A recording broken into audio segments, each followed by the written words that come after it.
अगर आप घर में ही बड़े सामान से आलू की कोई नई रेसिपी बनाना चाहते हैं, या तो फिर आपको एक ऐसी ग्रेवी ट्राई करनी है जो एकदम नई टेस्ट वाली हो, वही ग्रेवी खा के आप बोर हो गए हैं, तो आप एक बार ये आलू पटियाला ज़रूर ट्राई करें। इसकी जो ग्रेवी है बहुत ज़्यादा अलग है, बहुत ज़्यादा हटके है। तो इसके लिए आपको चाहिए होगा 3 प्याज, जिसे आपको पिंक कलर इस तरीके से फ्राई कर लेना है। इसके बाद इसमें आपको ऐड करना है दूध 1 कप भर के। दूध से ग्रेवी में बहुत ज़्यादा रिच टेक्सचर आता है, तो दूध ही यूज़ करें। इसके बाद 1/4 कप दही, गाढ़ा वाला मलाई वाला दही डाल के इसका पेस्ट बना के साइड में रख देना है। अब कढ़ाई में डालना है मक्खन, थोड़ा सा अदरक और लहसुन, और इसे तब तक अच्छे से सौते करना है जब तक जो हमारा अदरक और लहसुन है वो बहुत अच्छे से ऊपर से पिंक हो जाए। इससे आपकी सब्ज़ी का स्वाद बहुत ज़्यादा अच्छा आता है मक्खन में रोस्ट करने से। इसके बाद जो खड़े गरम मसाले मैंने डाले हैं वो अच्छे से सौते करने हैं, और ग्रेवी के बेस में डालना है कैप्सिकम।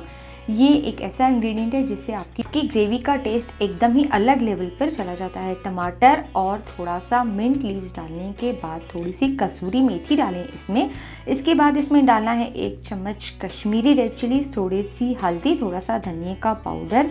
इसके बाद इसमें हम डालेंगे नमक और बहुत अच्छे से स्टर करेंगे सिम गैस पर 1 मिनट के लिए, ताकि जो हमारे मसाले हैं वो मक्खन में बहुत अच्छे से सिक जाएं, अपना जो अरोमा है वो छोड़ दें।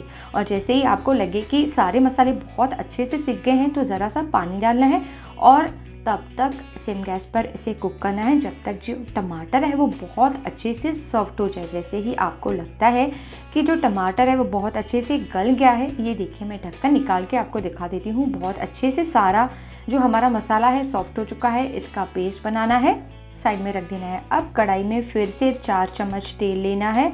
बेस में डालना है 1 चम्मच भर के किचन किंग मसाला, 1 चम्मच भर के गरम मसाला और मलाई।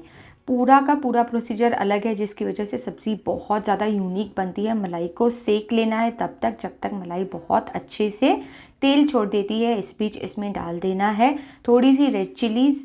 अब तब तक अच्छे से मिक्स करें जब तक आपको इस तरीके का कलर ना मिल जाए। इसके बाद पिसा हुआ टमाटर और कैप्सिकम का बेस और प्याज का बेस बहुत अच्छे से मिक्स करें सारी चीज़ों को डाल के, और ज़रा सा पानी डालें अगर आपको लगे कि बेस बहुत ज़्यादा गाढ़ा लग रहा है, जैसे कि अब मुझे लग रहा है। अच्छे से मिक्स करें। मिक्स करने के बाद जो नमक है उसे एडजस्ट कर लें, क्योंकि हमने नमक सिर्फ टमाटर में डाला था।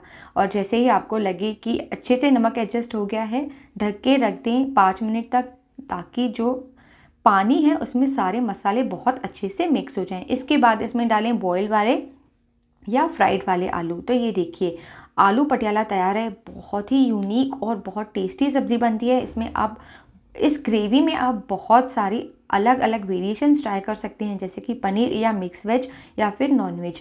अगर आज आपको ये रेसिपी अलग लगी है, नहीं लगी है, तो वीडियो को लाइक एंड शेयर करना नहीं भूलें, मुझे सब्सक्राइब करना नहीं भूलें। फिर मिलेंगे ऐसी ही आसान रेसिपी के साथ, तब तक के लिए बाय, अपना ध्यान रखें।